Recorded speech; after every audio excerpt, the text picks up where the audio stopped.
mixing things up today with the mock draft, as this is going to be for a 2-quarterback league, still 12 teams, still a half-point PPR. We just randomized it. We ended up in the number 5 spot. So let's see how this turns out. Are you sure? Yes, I am. And we are underway. So Hurts goes first, Allen second, Mahomes third, Christian McCaffrey fourth. And so we are now in a spot where CeeDee Lamb is available, Tyreek Hill. For quarterbacks, it's Lamar Jackson, CJ Stroud, Anthony Richardson, Joe Burrow, and Dak Prescott. 2-quarterback league, I think you want to get a quarterback early on. I think that just absolutely makes sense. So we will go with Lamar Jackson locked in. CeeDee Lamb goes after that. CJ Stroud goes 8th overall.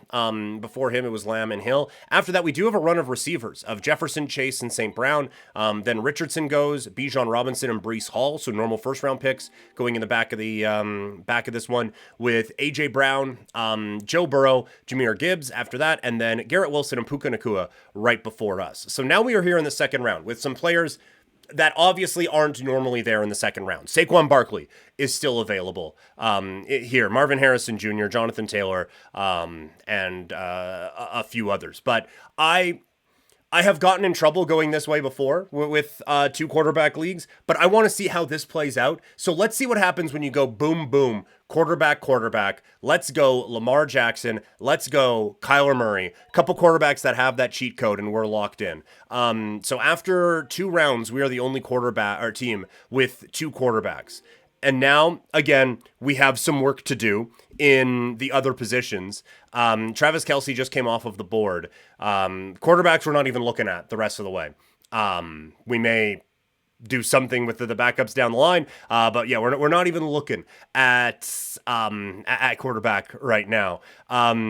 So running backs that are available, it is ETN. Oh, sorry, I meant to pop that up. There we go. Running backs that are available right now is ETN, Jacobs, HN, and Pacheco. At wide receiver, it is London, Adams, Ayuk, and Evans, with Michael Pittman there as well. At tight end, we have Laporta, McBride, Andrews, and Kincaid, and Kyle Pitts in there as well. So the tight ends we're fine with.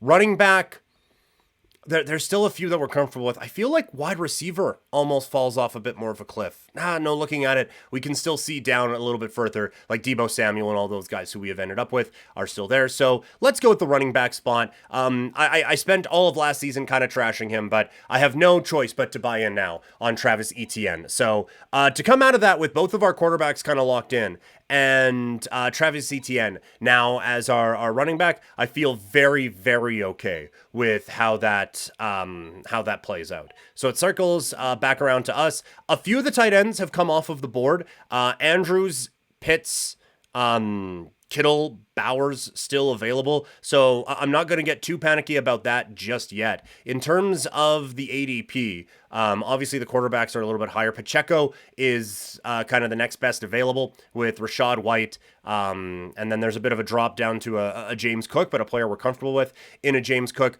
Wide receiver, we're getting to the point where it might start to fall off a little bit here. So I think I'm going to want to get that one locked in. Although, again, when you look at who could be up after us, there are still a few that I'm rather comfortable with. So I'm just going to keep riding this no wide receiver train. And we're going to go Isaiah Pacheco. So, again, we come out of this with Lamar Jackson, Kyler Murray, and then you have ETN and Pacheco. Now, Deebo Samuel coming off of the board in that spot does kind of sting a little bit, along with Cooper Kupp as well. We are going to probably have to go wide receiver here.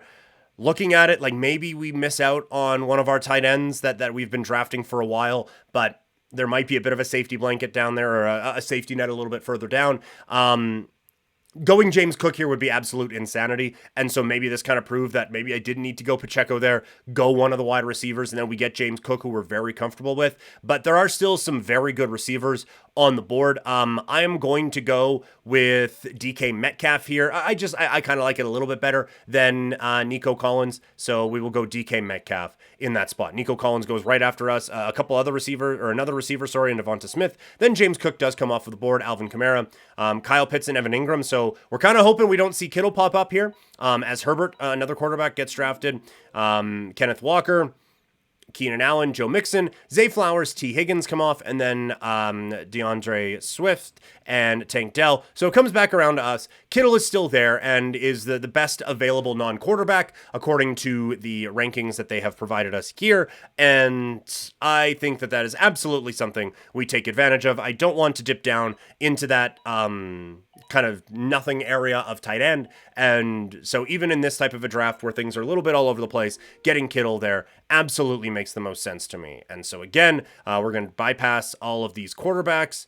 I keep forgetting to pull those rankings up. Apologies. Ramondre Stevenson is next best on the board according to the rankings here. As far as running backs go, it's him, Zamir White, Jonathan Brooks, Tony Pollard, Raheem Mostert a little bit further down. In terms of wide receivers, Jaden Reed, Chris Godwin, Rome Odunze, Hollywood Brown, Calvin Ridley, Rashee Rice, and Ladd McConkey. So not a whole lot in terms of like guys we could I guess kind of stack with our quarterbacks here. And so this is generally a spot where we go tight end because there aren't a whole lot of options that I really like. I still think there's something good there in Ramondre Stevenson. So it's tempting to go that. I do, again, just looking back, we are very limited at wide receiver. Now, I do think that there might be a bit of a wide receiver run coming that we normally take advantage of with some of these players, and so because of that, I'm going to take that gamble, and I'm going to go Ramondre Stevenson here with our pick in the 7th round. Reed goes after us, followed by Jake Ferguson and Chris Godwin. Najee Harris, given the injury situation with Jaylen Warren, Najee Harris maybe should have been someone I took a bit more of a look at in that area, but Zamir White comes off the board as well. Jonathan Brooks, Tony Pollard. Jaylen Warren goes off in the 8th. I can't imagine that happens in your home league now with the injury issues he has, but Hollywood Brown, Rome Odunze, Ladd McConkey, Rashee Rice, Calvin Ridley as the receivers that came off, and David Njoku left us as the tight end. And so now, again, these quarterbacks being kind of in the way are a little annoying. So we'll click on that flex ranking there and see what pops up. So Jordan Addison, it sounds like you might be waiting a bit for a suspension there, so that might not actually come. He being available, again, we do need our other wide receiver, but I do think that we'll probably be able to wait one. You know what? I don't want to risk it.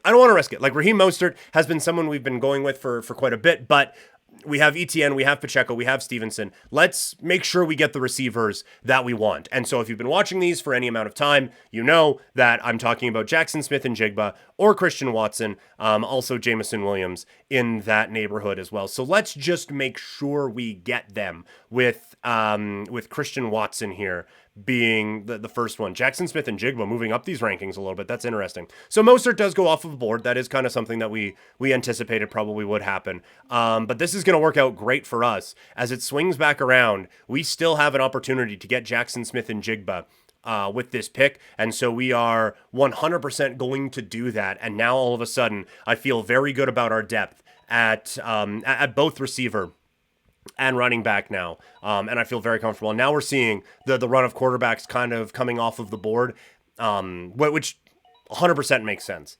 And honestly, maybe we waited a little bit too long to get our third and get a backup, because now we're in a spot where the quarterbacks available are Baker Mayfield, Deshaun Watson, Will Levis, Geno Smith, Bryce Young, and Derek Carr.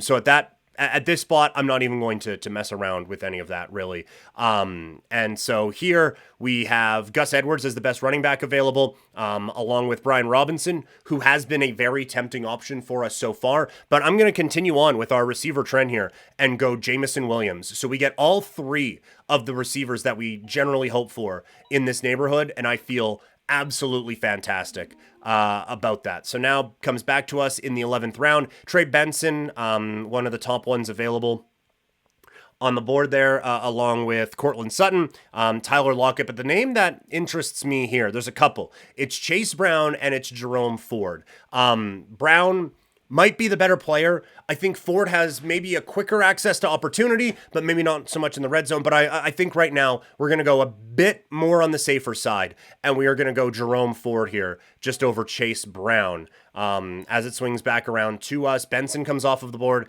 but and there goes Chase Brown right at the back end of the 11th, just before Blake Corum. Also, Cortland Sutton and Romeo Doubs came off. Curtis Samuel, Khalil Shakir, Zach Charbonnet, that one stings a little, Mike Williams, Luke Musgrave, Jerry Jeudy, and Chuba Hubbard.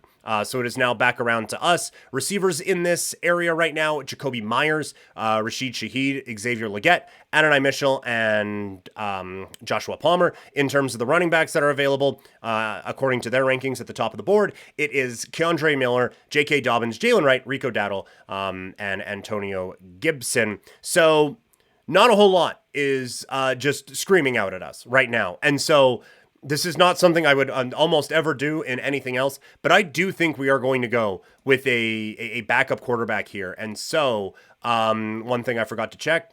No, we're not going to change it. Can I not check his player thing? Show player card. There we go.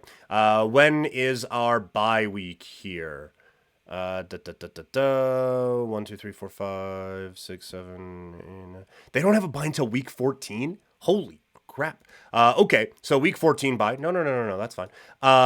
Show player card. Where are we here? Week 11 bye. So we don't need a week 11 bye, and we don't need a week 14 bye. And so Bryce Young is out. Drake May is out. Daniel Jones out.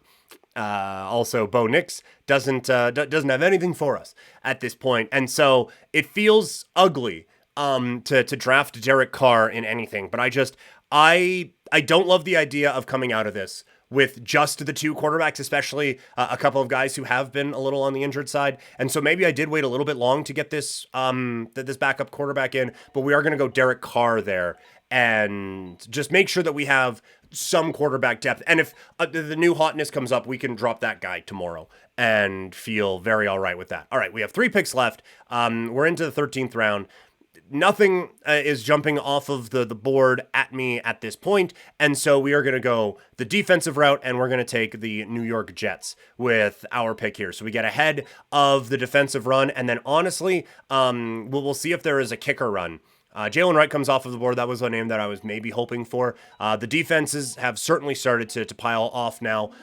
Chandler comes off the board as well, running back for Minnesota. But it swings back around to us, and now let's get ahead of the kicker run as well, drafting Tucker there in the 14th round. And then it'll swing back to us in the 15th. And with our final selection, we've gone Polk in this area. We've gone Pearsall here as well. But just seeing him down here, I think it's interesting, and maybe because we don't have Bijan, it's not the most privy, but Tyler Algier with a last pick, if anything happens to Bijan, I think that's great. And also, how many teams just go with just one running back? So I think Tyler Algier has a great opportunity for carries. And so the 2 quarterbacks back-to-back, I don't think backfired on us at all. So our 2 quarterbacks in this league will be Lamar Jackson and Kyler Murray. Travis Etienne and Isaiah Pacheco are our running backs. Our receivers are DK Metcalf and then one of Watson, Jackson Smith and Jigba,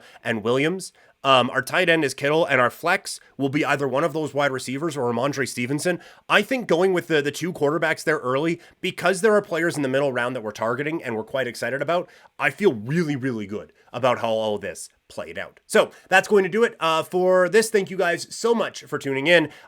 Wherever you are consuming this, there are a bunch, 7 other mock drafts that have happened already. So go check those out. If you make sure you subscribe. If you are watching, make sure you like it. If you are listening, make sure you review it. Follow me on social media at Primetime Klein, and I'll talk to all of you later. Have a great rest of your day, everyone.